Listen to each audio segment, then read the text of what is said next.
after evaluating the game, we played well in all three phases. We weren't flawless, but we still played well, and I think our team is continuing to get a little bit better. Our young guys are more comfortable now. They feel as if the game is slowing down a little bit for them, and they understand what's expected of them, and each and every one of them are getting better. So now we're looking ahead to the next game. The underdog has won more than the favorite in the last 10 years against UNC, NC State. Do you know why that happens, or what goes into that? Any take on that? Oh, I'd say, I don't know why. But anything can happen in a rivalry game. It does. You can look across the country, and rivalry. That's what's one of the great things about rivalry games is you can throw records out the door and let guys. Guys are gonna battle, and it's always gonna be a heck of a game. You mentioned how this is kind of your bowl game, and we talk about that on Saturday. Have you kind of set that as the No, I didn't mention theme? that. Somebody else in here mentioned that, and I said, okay, if you want to go with that, we can. But are you using that as kind of like the theme of the week or something? No. No. Coach Larry preaches turnovers, but you finally got the touchdown off one on Saturday. What was it like to see Jonathan Smith do that? Yeah, it was great. We go into every game expecting to get two or more of those, and it was big for John. Because John came in and we needed him to come in at that situation, and he made a play, and it was big for him and his confidence and the team's confidence in him, and just all the way around. So it was it's always good to score off of turnovers. Just how did his knee injury just kind of affect his pace of development, Jonathan? Just kind of like how close is he kind of realizing the potential he kind of had coming into the year? Oh yeah, he's going to be a really good player. And it did slow him down. that's just the nature of the beast. All these guys that have injuries this year, it's slowing down their development. Every rep that you miss, it's slowing down your development. So, but John's worked really hard to get himself back, and I think he's getting close to that point. Do you expect to have Collins or Holcomb on Saturday? Yes. Both of them? Yes. Season hasn't exactly gone according to plan, but the way you guys have played in the last 3 games, do you guys feel like you really bring a lot of momentum into this one? I think we've what our team has done. Under the circumstances, have played extremely hard. I think we're starting to make fewer mistakes. I think a lot of the young guys that are playing are making fewer mistakes, and we're able to overcome the ones that we are, and so we're playing better as a football team right now. And I do like the way we're playing at this point. Going into this last game, yes. When you look at them defensively, how much time do you spend game planning on Bradley Chubb specifically? Well, he's not the only one they got up there. They start 9 seniors on their defense, and he's probably the leader of that group. He's got 10 sacks on the year, and plays extremely hard as well as the other defensive linemen and linebackers and all secondary. They're a very strong defense, and so. But you've got to make sure you know where he's at, and you got to. Your tackles, there's not a time where they can take a play off or relax, because if they do, he's going to make you look really bad. Nathan Elliott had 4 first half touchdowns last game. When you looked at the tape, why was he able to be so successful? Well, he just I thought the plan was really good, and we were able to take advantage of some things that they were doing, and I thought he executed the plan, and he threw the ball really well the other day. He was comfortable throwing it, and he threw it really well. Have you decided whether he'll be your starter for Saturday? We're doing it just like we do every week. And so, he obviously has the edge because he's been the starter the last couple of weeks and has had success. And so, but they'll still compete this week on Tuesday, Wednesday, and Thursday. He said he had a lot to work on. He wasn't happy with some things he did in the game against Western Carolina. What do you see on things he can really grow and improve on? Well, he can still. There's a lot of things. Just in, when you. Nobody should think that Nathan has arrived. And because he doesn't think that. He knows that he can get a lot better. He can get a lot better in his decision-making process, his anticipation, his coverage recognition, pre-snap, post-snap. There's a lot of things. But he is getting better in each of those, in each of those areas. And so he's gonna continue to grow. I think what's happening right now is he's gaining confidence with every play that he's out there, and that he does good. And so he's gaining confidence, and therefore the team's gaining confidence also. Was he not ready in his preparation to start earlier? Was he not ready in his preparation? Yeah, He was prepared. I mean, he's Nathan. There's never been a doubt in my mind that Nathan has prepared himself to play and to be the starter, and he's known whenever his number was called. I could assure you he would be prepared, that he wouldn't go out there and not know what to do. And I mean, that's one thing about that kid. He's going to be prepared. He spends the time. The past 6 weeks or so, Malik Carney's been especially more productive in game and backfield and everything. Just like, what exactly changed for him from the start of the season, if anything? Well, I mean, if you go back and look, I mean, he was the most productive one early in the season too. I mean, I would say the thing that's been really good about Scoop is he's been so methodical, and I mean, he's going to make plays and he's going to be productive in the game, and he's done it every single week.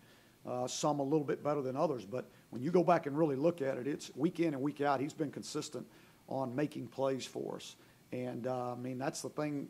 He's got a lot of confidence. He knows he can make plays, and he expects that of himself. What have you seen from the offensive line? You had over 300 yards rushing against Western Carolina.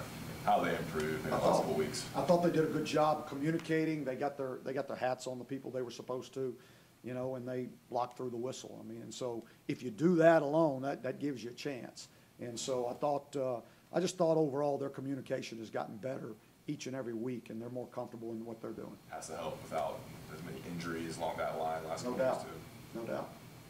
I don't know if this is giving away too much, but are there any areas in particular that you can speak on that you think you can attack NC State with offensively, defensively?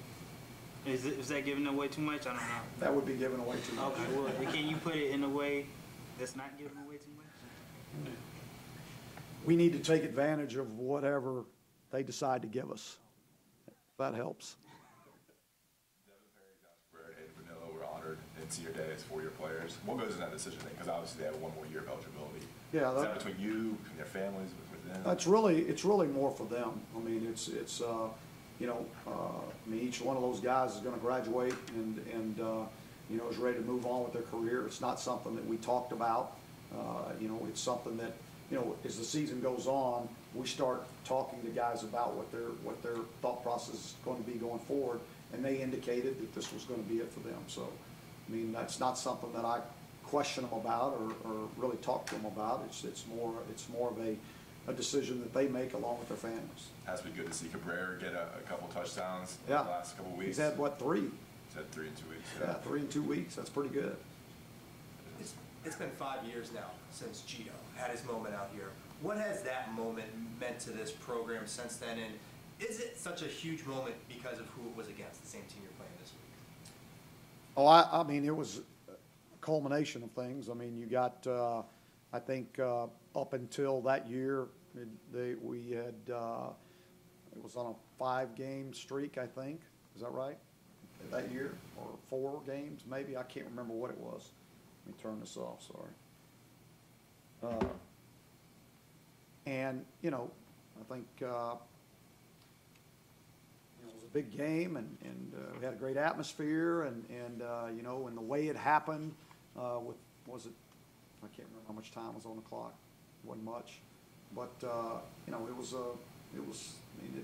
it meant a lot. It meant a lot to the program. It was our first year in the program. All those seniors had bought into what we were doing, and once they knew they couldn't go to a bowl, they all stuck in here and decided that they wanted to finish their career here at Carolina. So it was big for the program. And yes, it had a lot to do with who we were playing also. I mean, there's no doubt about it. I mean, you're playing a rivalry, and so, anytime you win, and especially in that fashion, I mean, it's a big deal. That's still one of your most favorite moments as a coach? Probably. I mean, one of my favorite plays, of all time, really. I mean, in that situation, I mean, Quinshad's 4th down catch in Blacksburg. I mean, those kind of things you remember for the rest of your life. Just how much better has Charlie Heck been over these past 3 games? What's been kind of the biggest difference for him? Yeah, just growing and learning. Just another young guy who's playing a position that he'd never played before in his life till he got here. And so, you know, it's one of those guys that I talk about when I talk about Newsom and Corrales and, you know, all these young guys that are playing that every rep they're getting is aiding in their development, going to make them that much better down the road. And so Charlie is, again, I think, starting to feel more comfortable in what he's doing, understanding what it takes to be an offensive tackle at this level. What goes, he came in as a tight end. He played tight end in high school. It's probably a better question for Cat, but what goes into identifying a player like that you think can transition to a college offensive tackle or a defensive tackle with different? Well, the story, I mean, I remember going to when we were recruiting John and going to his house, you know, and Charlie's one of the triplets that they have, and they were all sitting on the couch. I don't know what his age would have been at that time when John was a senior in high school. He was in middle school, I'm guessing. And, you know, I mean, you know, we talked, and his dad said, hey, you're going to want to keep an eye on this one. You know, he's probably going to be an outside linebacker or more of a skill type guy, you know. And, you know, then his dad and them eventually ended up going to Kansas City, and he's the offensive line coach out there.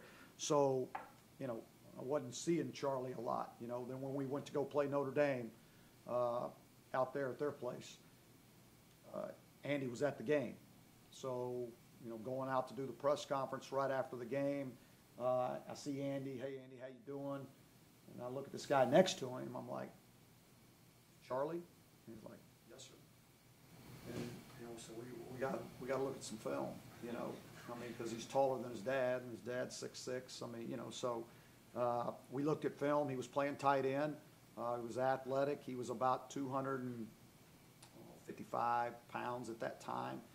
And, you know, we didn't think there was any way he was going to stay 260 pounds. I mean, and so, you know, we decided to offer him and bring him in here and grow him into a tackle. And, you know, he's 310 pounds now. And he's got really great feet and, you know, is athletic and he's gonna develop into a really, really good tackle. Nick Foligno, he's another guy who's got a lot more reps just recently. Just kind of like, how is he kind of taking advantage of that? How much closer is he being more consistent? Yeah, you know, you can say this for every one of these guys that are getting all these reps. Each one of them's getting better, and they are taking advantage of the opportunity because they know, I mean, you either take advantage of it or you lose it. And I think Nick's done a really good job. He's gotten better every week.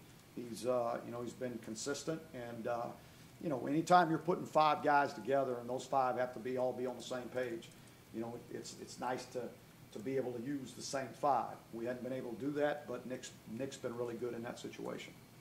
Coach, this summer you brought in 4 grad transfers, and now that you've had kind of a season to assess, what have they brought to your team, and what are kind of the strengths and weaknesses that you've seen from that process? Yeah. You know, one thing I can tell you about all 4 of them, and all 4 of them have done a tremendous job fitting into this football team and being a part of this football team, being good teammates.